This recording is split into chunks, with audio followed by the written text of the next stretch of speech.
As crazy as it sounds, back in the day, Russia planned to test out a bazooka in space. In movies, space battle scenes are undoubtedly very spectacular. Laser weapons and sophisticated guns hitting their targets with ease. But how would it go in reality? And what kind of never-before-seen consequence would it trigger? Shooting a bazooka on Earth isn't much of a big deal as long as it's done during a military drill or on the battlefield.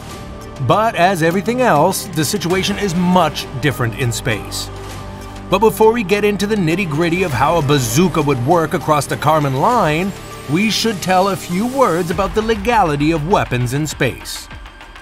Well, long story short, weapons are allowed in space. There isn't really any law to back up the act, but weapons have been a constant feature in the world beyond for a while. As a matter of fact, the Soviet Union shot some bullets in space in 1974.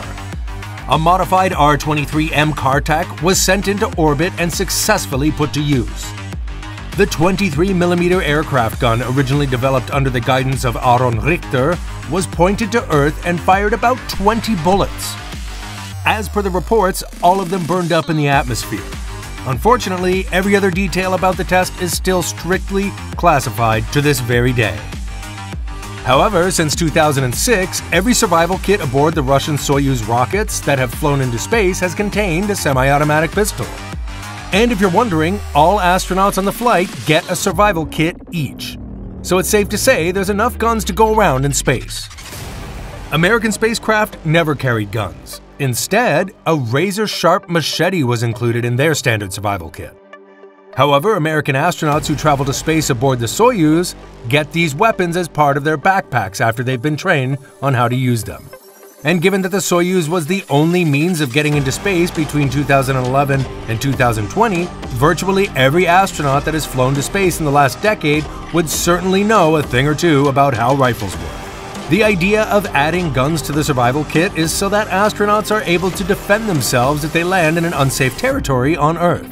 Shooting sophisticated weapons is always part of the script in space war movies like Star Wars.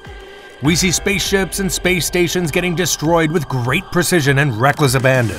But that's all fantasy. Things are a lot different in real life. Shooting in space is a whole different story than it is on Earth. However, they share some similarities, as you will see shortly. However, long gone are the rumors that Russia plans to test missiles in space. But hey, here we are to do the experiment for you. A bazooka is a tube-shaped portable rocket launcher that fires a rocket capable of penetrating several inches of armor plate. Basically, it's a weapon that's designed to destroy heavyweight vehicles like armored tanks. So it definitely should do the business against aliens. But what would happen if you shoot a bazooka in space? First off, there's no oxygen in space, and as you might guess, it is needed for the rockets fired by a bazooka to explode. So does it mean the bazooka wouldn't fire in space? Well, not exactly.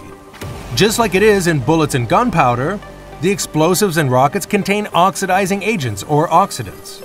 These agents allow chemicals to burn even in an airless environment like space. So a bazooka would actually fire in space, but not in the same way that it does on Earth. In a battlefield scenario, once the trigger is pulled and the rocket is fired, the shooter and everyone around the scene are greeted with a loud, deafening sound. However, you could shoot a bazooka in space and nobody would even notice. This is because sound travels through the vibration of particles, and space is a vacuum with zero air and almost no particles. So it is impossible to hear its sound in space. On Earth, once a rocket is launched from a bazooka, the spring-loaded fins are automatically deployed to maintain its balance and flight.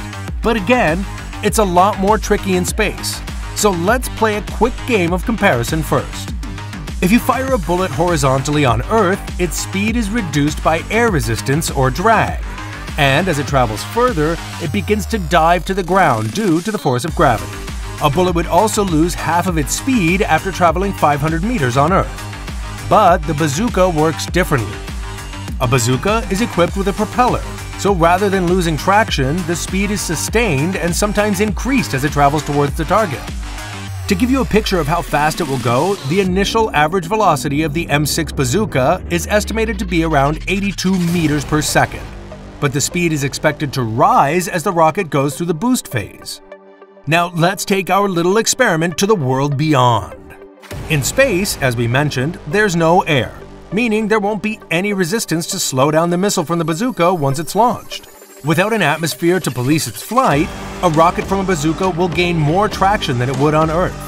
So let's say an astronaut encounters an alien while spacewalking and decides to fire at it with an M6 bazooka, but misses the target. In this scenario, the missile would be trapped in space, traveling repeatedly until it strikes a body or object and the explosive payload is detonated. So what effect would this have on the shooter who had the guts to shoot a bazooka in space? This is where Newton's third law of motion takes effect. The law states that for every action or force exerted, there is an equal and opposite reaction. This means that the astronaut who shot the missile will be pushed back with the same force that drives the bullet. In the case of a bazooka, the shooter will be pushed back at a speed of 82 meters per second. But wait a second. That would only be true if the person would weigh the same as the missile. In reality, it is most likely that the person who fired the bazooka would be pushed back at a speed of 5 to 10 meters per second. Until eternity. That sounds like a serious consequence for disrupting the peace in space. But there's more that we haven't told you yet. Shooting a bazooka in space could easily become a suicide mission. But how is that? If you shoot a bazooka in space, let's say in the orbit of a planet, the rocket will fall under the gravity of the planet, traveling round until it returns to the point where it was shot. If you're unfortunate enough to still be at the spot, you'll get hit by your own missile in the back. What would follow next is one of two things. Bazookas are designed to detonate only when they hit something very hard like an armored tank. Since the human body is soft, there's a good chance that the missile doesn't detonate, but you'll hurt anyways. The rocket will drill a huge hole in you, and there's a good chance that you'll die depending on where you get hit. The other possibility is much more devastating. You'll get killed in seconds. However, things would be much different in deep space where there's no gravity to hijack your missile. In a scenario like that, the warhead you shoot from the M6 bazooka would travel for good. As the universe is expanding at a rate of 45 miles every second, there is no chance for your slow missile, which is traveling at only 270 feet per second, to ever reach the edge. This means that the warhead will go on for eternity, or until it hits something to finally end its journey. But whatever the result is, you certainly wouldn't be the first to use a weapon in space. And perhaps you wouldn't be the last, because as it seems, the space race could easily metamorphose into a space war. The hidden messages and the controversial information regarding the new space station of Russia is more than worrying. Could it be that the country is already building its space weapon?